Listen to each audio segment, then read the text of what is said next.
Cuties, welcome back to my channel. It's me Niharika. Firstly मैं बता दूं दैट मैंने फाइनली अपना स्ट्रीम चूज़ कर लिया विच इज़ पीसीबी। तो उसके रिगार्डिंग ही मैंने पीडब्ल्यू का बैच लिया है which is Uday batch. And मैं बता दूं उदय बैच के बारे में। तो जो उदय बैच है for class 11 it's only for based on NCERT, मतलब फुल उसमें एनसीईआरटी होगा। लाइक कोई नीट का तैयारी नहीं होगा, है ना, कोई जेई का नहीं होगा। It's only based on NCERT. जो आपके स्कूल्स के एग्जाम होंगे या फिर बोर्ड एग्जाम होंगे तो उसके रिगार्डिंग है वो। जो भी बच्चा जेई की कोचिंग नहीं करना चाहता, नीट की कोचिंग नहीं करना चाहता, तो उनके लिए बेस्ट है उदय बैच। तो आप उदय बैच आराम से ले सकते हो। So without wasting any more time, let get started. A few moments later. पापा और मैं गए थे स्टेशनरी शॉप में। देन वहाँ से मैंने अपनी सारी एनसीईआरटी की बुक्स ले ली, कक्षा 11वीं की। एंड मुझे विश्वास नहीं हो रहा कि मैं 11वीं में पढ़ती हूँ अब। एंड फिर मुझे पता चला कि केमिस्ट्री और फिज़िक्स की दो बुक है। एंड जिन बुक्स को मैं फूटी आकर नहीं भाती थी, अब मैं उन्हें पढ़ूंगी भाई। सोच कर ही क्या होगा मेरा मेरे को। एनीवेज, ये थी मेरी सारी एनसीईआरटी की बुक्स।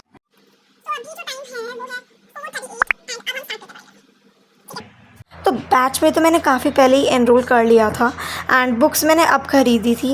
एंड आज सैटरडे था तो आज मेरी कोई भी क्लास नहीं थी। तो अब तक जो मैंने पढ़ाई की है उसका मैं रिवीजन कर रही हूँ, तो उसके लिए मैंने टू डू लिस्ट बनाई है अपनी।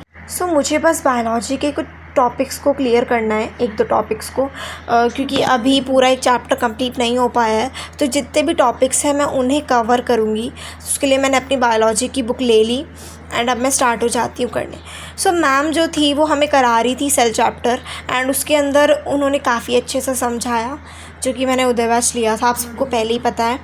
यार बहुत मतलब मैम बहुत अच्छे से पढ़ा रही थी एंड मुझे काफ़ी अच्छे समझ में भी आ रहा था।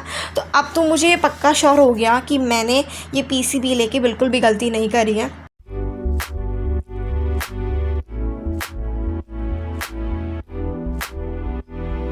मैंने अपने बायोलॉजी का पूरा रिवीजन कर लिया एंड ऐसा एक भी टॉपिक नहीं था जो कि मुझे नहीं समझ में आ रहा था, तो इससे मुझे और भी खुशी मिल रही थी। अब मैं अपनी इंग्लिश की बुक स्नैपशॉट का फर्स्ट चैप्टर पढ़ूंगी, जो कि है the summer of the beautiful white horse. Guys, ये पोएम बहुत अमेजिंग है, बहुत फ़नी है। इस बुक में देखा जाए तो सारी पोएम बहुत अमेजिंग है और बहुत ज़्यादा फ़नी पोएम्स हैं। तो गाइज़, कुछ ही देर में मेरा चैप्टर हो जाता है खल्लास। एंड नाउ अब मैं पढ़ूंगी हॉर्नबिल का फर्स्ट चैप्टर, जो कि है the portrait of a lady. ये जो पोएम है ना, ये बहुत मतलब इमोशनल है। देखो मुझे तो यही लगता है एंड क्योंकि ऑफ कोर्स मैं तो ये रिवीजन कर रही हूँ। गाइस प्लीज़ इस पोएम को बहुत अच्छे से पढ़ना, बिकॉज ये पोएम बहुत ज़्यादा इंटरेस्टिंग है, बहुत इमोशनल पोएम है। एंड इस पोएम में हमें ये सीखने को मिलता है कि हमें हमारे दादी दादा से बहुत ज़्यादा प्यार करना चाहिए, उनकी रिस्पेक्ट करनी चाहिए और लास्ट के टाइम तक कोशिश ये करना चाहिए हम उनके साथ रहें। देखते ही देखते मेरा ये चैप्टर भी पूरा कंप्लीट हो जाता है इस बुक का। एंड मैं बहुत ज़्यादा थक जाती हूँ बिकॉज यार तीन मतलब मैंने चैप्टर किए हैं, लाइक एक तो हाफ़ ही किया है। बट अब मैं केमिस्ट्री लेके बैठती हूँ एंड ये भी कुछ ही टॉपिक्स है जो कि कवर हुए हैं अभी। बट ठीक है यार, थोड़ा धीरे चल रहा है मेरा कोर्स, बट इट्स ओके क्योंकि अभी तो स्टार्टिंग ही है, फिर आगे देखना कैसे धमधार चलेगा। ये मैं पढ़ने लग जाती हूँ केमिस्ट्री। एंड मैं लिटरली बताऊँ गाइज, सुनील सर बहुत अच्छा पढ़ाते हैं केमिस्ट्री। मुझे हर एक टॉपिक अच्छे से समझ में आया, डिटेल में समझ में आया।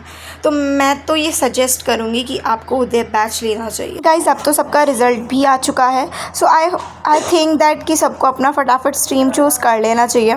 एंड क्योंकि ये भी इम्पॉर्टेंट चीज़ है कि आपको बेसिक भी क्लियर होना चाहिए, लाइक 9th-10th का तो होना ही चाहिए। तो उसके लिए भी क्लास 10th के चैनल पर आपको ब्रिज कोर्स भी मिलेगा, जो कि एकदम फ्री है। एंड आप वहाँ पे जाके अपने 9th और क्लास 10th के कॉन्सेप्ट को ईजिली रिवाइज़ कर सकते हो। एंड ये गाइज़ आपको अभी ही कर लेना चाहिए बिकॉज कुछ टाइम के बाद ही आपकी 11th की क्लासेस भी स्टार्ट हो जाएंगी। फाइनली गाइस, मेरा टू डू लिस्ट पूरा कंप्लीट हो चुका है। इसी के साथ आज हमारा पूरा वीडियो ख़त्म होता है। मिलते हैं नेक्स्ट वीडियो में।